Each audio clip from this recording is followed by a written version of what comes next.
it's sociopathic, you know. One minute he can be your best friend, and the next minute he's thinking how he's going to tear your throat out.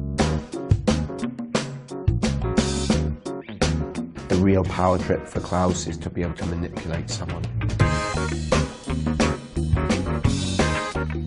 So Klaus is a character that we've been told from the beginning is almost pure evil, but every week we see a little bit more humanity. So what's going on there? I think there's only so long you can kind of sustain that two-dimensional evil before you have to learn about its roots. You have to find out where that came from, you know.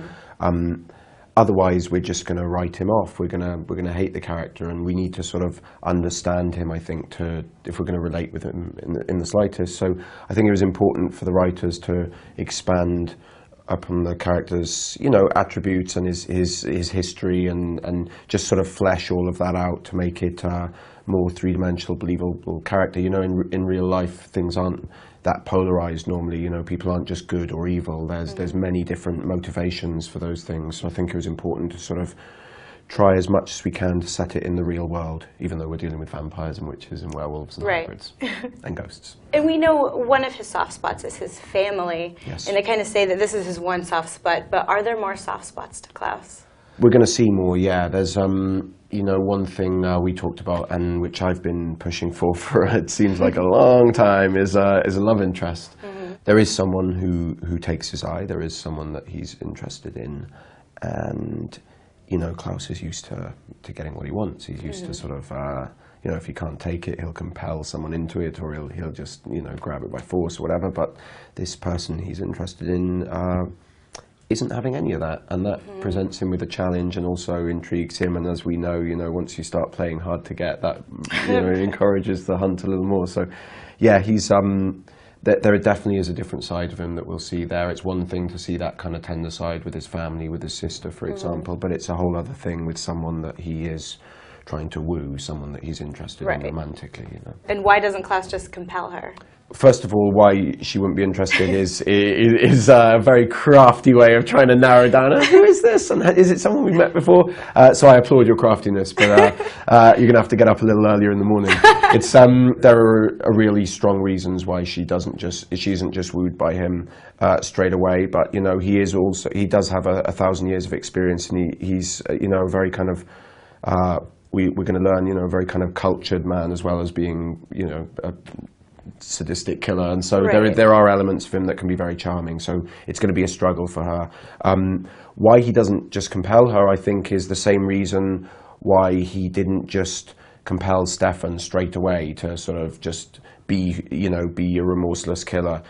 He wanted him to come around himself, to make his own decisions. That, you know, it would be easy for Klaus to just compel someone to love him, or to you know, like Damon did to Andy Starr, right? To make her his girlfriend through compulsion. But I think really the real power trip for Klaus is to be able to manipulate someone into that, to be able to make them believe it's their decision, you know? So how much of a human is still in Klaus then? You know, I'm starting to believe more and more. I don't think we're ever going to find him hanging out at the Mystic Grill with Jeremy and Matt, you know, in his time off. But I do think there's a certain level of humanity. You know, they talk about on our show, when you're a vampire, your emotions are intensified.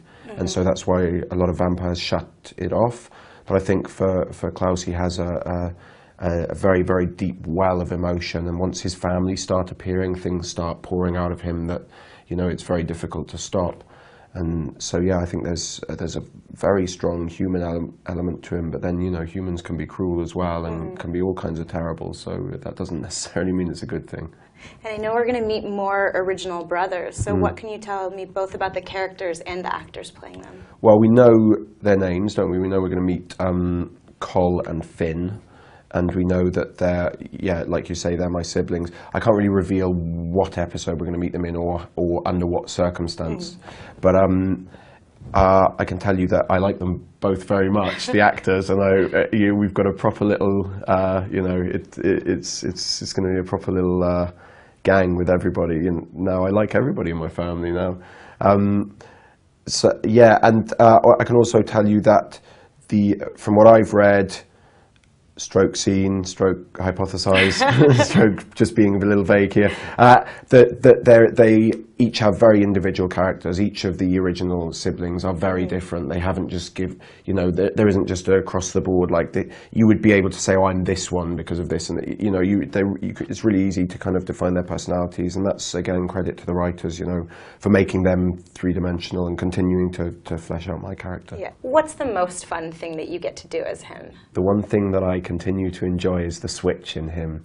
That one where one minute he can be laughing and the next minute it's just like the emotion kind of drains out of his face, and suddenly the person's like, oh, wait a minute, what just happened? Yeah. I like that because it's sociopathic. One minute he can be your best friend and the next minute he's thinking how he's going to tear your throat out, and that to me is something really interesting, that he can just flip on a dime like that. So using an American expression to make it accessible for you. And is he ever going to make friends with someone else? I think he desperately wants that. He's, more than anything, he's lonely. So that's really what he wanted from Stefan. Kind of what he wants from Tyler, I think, with this whole siring. The thing is that Klaus hasn't figured out yet that you don't make friends through fear, through frightening people into being your friend.